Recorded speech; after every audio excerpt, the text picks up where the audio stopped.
G'day guys and welcome back, and as you'll see, the Solo 626 that we had last time has multiplied. I've passed it on to a collector in trade for these projects. Here we have an Echo 452 VL, another Echo, and this one is a 601 VL, or SVL, sorry. And we have two and parts from another two Pioneer 450s. I believe they were an NU, they called them as well, but they are for another video, and came with it free, a Kawasaki little brush cutter. But anyway, this time we're going to dig into this Echo 452 VL. Now, as you'll see, this thing is in super tidy condition. It doesn't run, but that's about all I know about it. The chain is nicely sharpened, and everything seems to be in quite good condition.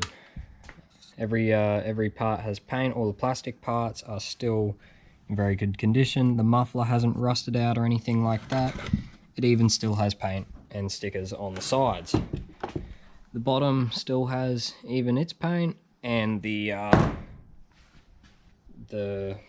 bar that it sits on there doesn't look too bad. But we're going to dig into this thing anyway, see if we can get it to run, and if we can, see how well it runs.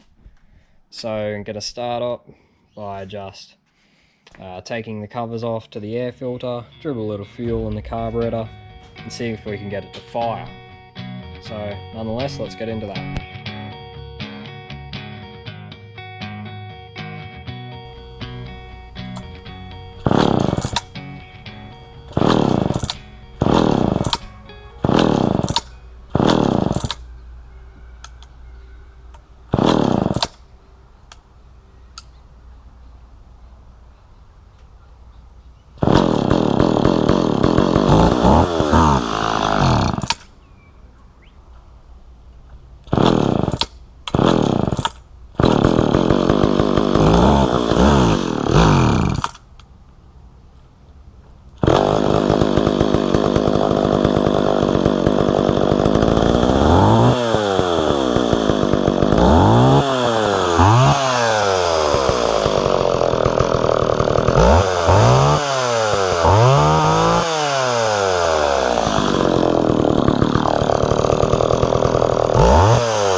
Alright, we might have to do two chainsaws in this video because that was far too easy.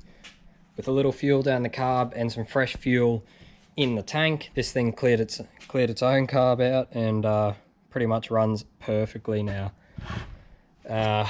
So we might, depending on when I'm editing this, how long it has been, we might go on to doing that other Echo there in the same video, the 601 SVL.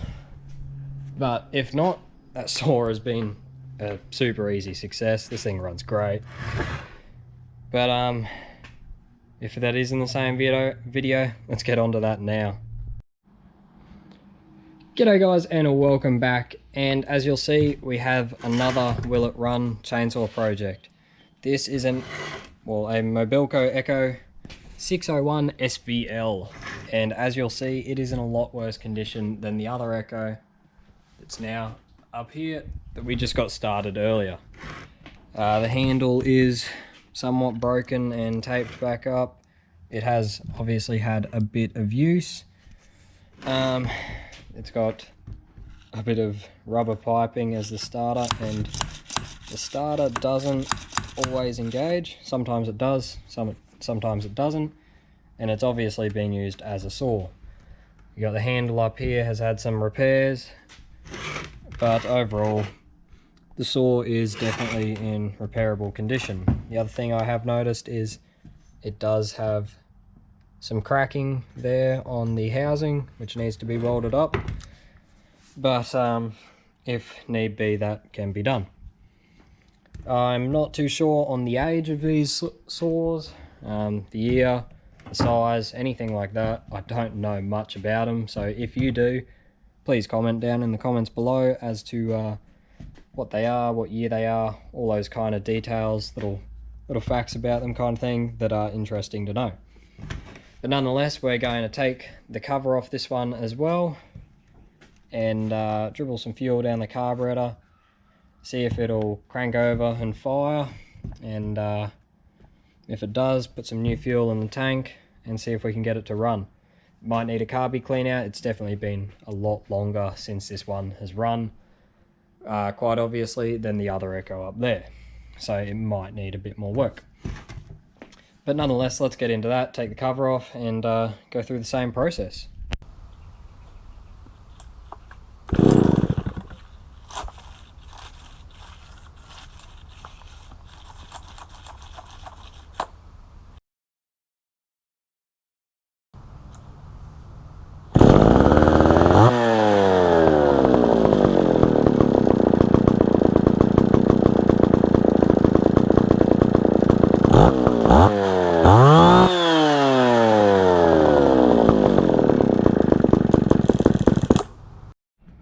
Alright, now with both of these saws running pretty well, actually very well, it's time to give them a wash. I'm going to take the tape, all that kind of stuff off this one, give them a good degrease and give them a bit of a wash. I didn't notice this, but this one does have a crack in the housing there, or a little bit broken out. Just like this one has a crack in the housing there, but I would probably repair that off camera if the collector that goes to buy them wants me to. Some will just replace the part, some will want to repair the original. The kill switch does not work on this one, so I'll have to take that apart and fix it off camera, but the decompression lever does work, which I didn't even realize it had. But everything seems to be working fine on this saw too. It obviously is missing the bar and chain, but those can be sourced. But yeah, I'm going to take them out, chuck some degreaser on them and give them a hose and see how tidy we can get them to come up.